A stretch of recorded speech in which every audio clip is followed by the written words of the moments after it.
The sea islands that lace the Georgia and South Carolina coasts number in the thousands.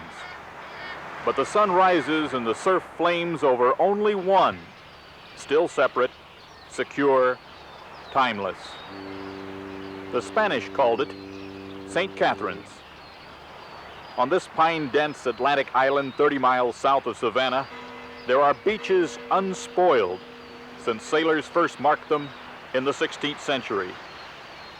Gnats play hide and seek in the sunbeams. There are no telephones, no cars, no bridge to the outside. Just a wild, savage loneliness. St. Catherine's Island is the last of the Great Barrier Isles untouched by government or real estate. Here there are Indian graves undisturbed for 4,000 years. A fellow with the shirt-sleeve name of Button Gwinnett built this old house on the island. His name is on the Declaration of Independence. The old home later served as the capital for what was to become an all-black state. For nearly a century, this place was a millionaire's playground, last owned by Edward J. Noble, a man who made millions by punching little holes in candy and calling them lifesavers. Today, his island is saving life itself. St. Catherine's is a remote sanctuary for the vanishing animals of the world. John Woods watches over them. You don't have to worry about sleeping late. For 40 years, Woods and his family have been the caretakers of St. Catherine's, living alone with only an occasional visitor.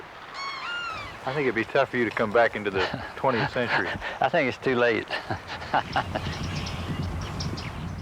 7 years ago, a herd of African gemsbok came to share their Eden. Noble had died. His daughter had lent the land to the Bronx Zoo. The animals flourished.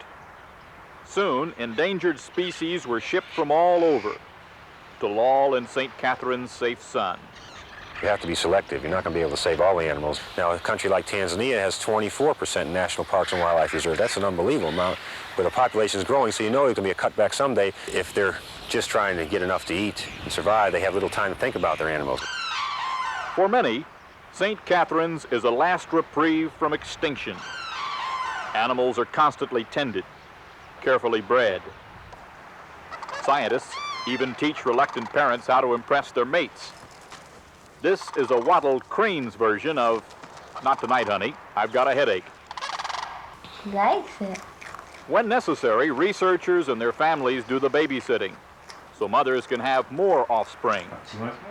Some animals have 8 times as many here as they do in the wild. Pretty good size.